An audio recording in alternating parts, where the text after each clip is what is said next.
physician.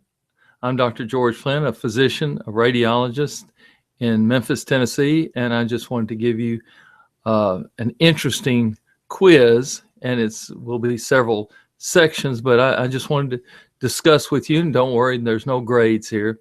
But during my morning routine, I go through my email inbox just like you do, and I usually find several things that are forwarded from friends and acquaintances, and they have interesting tidbits. They have some jokes, some news articles, and I don't read many of these, but one caught my eye. It was a news quiz from the Pew Research Foundation. And I try to be attentive to the happenings in the world and keep up to date. And I wanted to test my actual knowledge with this quiz. And there are only 12 questions on the quiz, so it was quick and easy to take. And I did pretty well in some areas, but found myself sort of unsure in some areas. There's some outdated information, and there's some thought thinkers are misleading, and a lot of that's online. But the quiz really brought home how quickly events are moving in our world and how slow we are to catch up. The questions picked up and picked out by the Pew Foundation were quite interesting. And over the next few little podcasts and hangouts, I'll be breaking down the quiz into its 12 questions and answers, along with some background information. I want you to have fun comparing your answers to the research that I did, and let's get on with it. Now, I'll give you the first question. The Islamic militant group known as ISIS currently controls territories in which of these countries? And you can only pick one. Egypt, Kuwait, Syria, Pakistan. Now, as I read the question, I felt pretty confident I'd be able to pick out the answer. And Syria was my first choice, but I paused before I selected it, remembering that recent beheadings of Christians they were in Egypt, or of Egyptian Christians who were killed elsewhere. So I dismissed Kuwait as an option, just the current control, because they're sort of buffered by Iraq, which is in play. But what about Pakistan? I had not just heard about ISIS activity there. Often, it's just in the news. And what exactly does control mean? Were they trying to trick me? How some of those questions were in school. And did they really have control of actual government? And were they providing law and order and services to their people? Or did it just mean that they had the most soldiers on the main roads? Well, here's what I found out. Syria. Credit goes here to author Kathy G. of The Atlantic, and it was posted in August 2014. The many ways to map the Islamic states. Well, does ISIS control a huge swaths of land or a network of, just roads? Well, it depends on your definition of control, that old definition of what is, and what's your definition of control? Well, the form of government, and I believe I'm pronouncing it right, I've seen the word many times, caliphate. That's the form of government. And it's not so much a coherent territorial entity like Jordan or Belgium it's a series of spreading cracks in existing states. The land that ISIS controls is definitely riddled with holes, and they don't control they don't see as a priority at this time, at this moment. So they don't try to control that. So there's an association in an email, CARIS, and the organization is one of a handful that's tracking ISIS and their territorial gains, in part with local sources and researchers on the ground. Now, many bands of ISIS control, and they're vast patches of desert without necessarily encompassing them. With the fall of Raqqa, Raqqa, the province air base to ISIS this week, for example, the group is now considered to have control of virtually the entire province.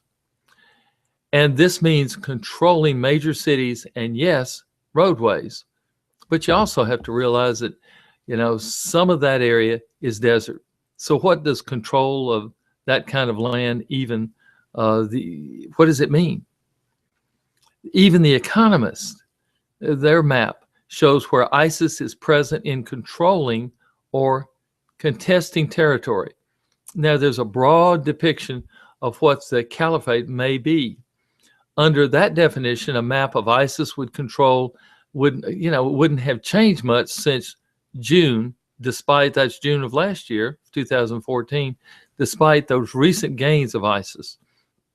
Now, where it's acquired more territory, as in Syria's Raqqa, that province, this week it had seized the last of the government-controlled military bases.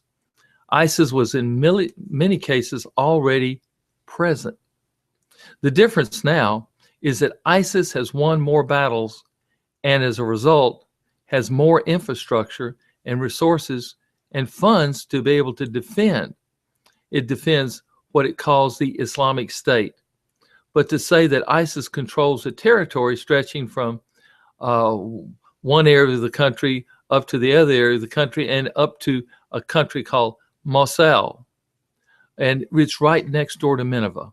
And I think you'll remember Nineveh, that's where that story about Jonah and the whale. So it's all right in that area. And it's really not to say it controls all of the territory equally.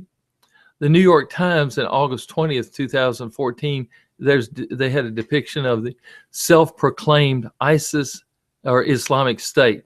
And it looks less like a state than it's a network of roads, actually.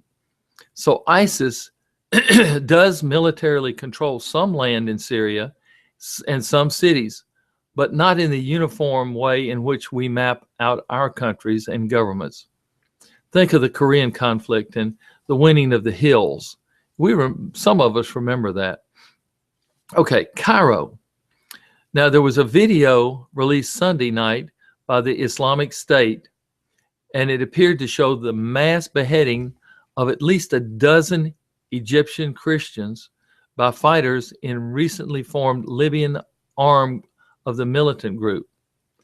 In Cairo, where the military-backed government has been working to defeat the Islamic factions in neighboring Libya, well, supporters of the government cited the video released Sunday as new evidence that those factions pose a growing threat to Egypt's own security.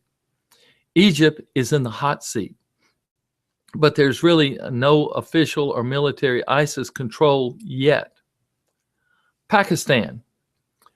There's a guy named Adam Credo of the Washington Free Beacon, and he wrote in this past September 2014, and I found a few other reports more current and none more succinct, though, on the Pakistan ISIS connection and the Islamic State and Pakistan. So reports are currently emerging on Wednesday, this past Wednesday, that ISIL had launched its own recruiting campaign in Pakistan and Afghanistan.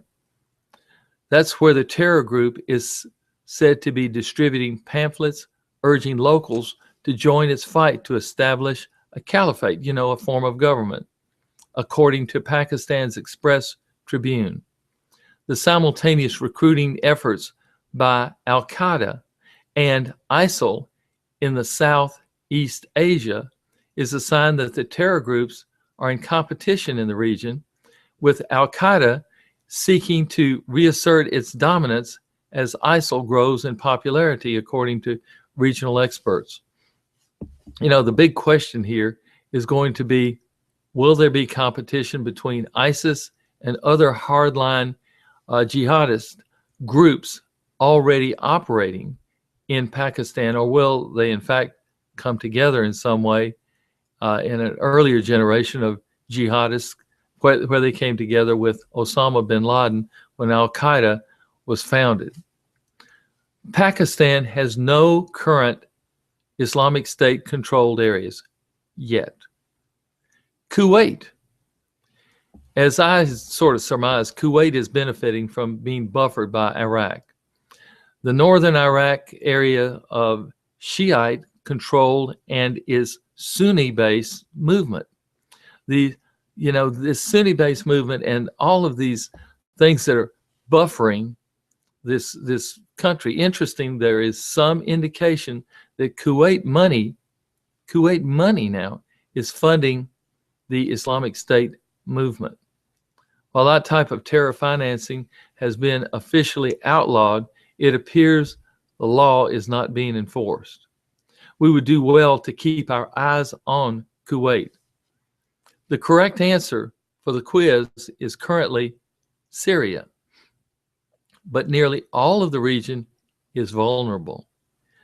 There's movement, ironically, some of the Al-Qaeda groups that haven't, converted to Islamic states are claiming that Islamic states are just too brutal for them. As I remember the Twin Towers collapsing, seeing businessmen and women jumping to their deaths and knowing that a daycare with innocent children was inside of one of the towers, I really shudder to think what depths the too brutal for Al-Qaeda is.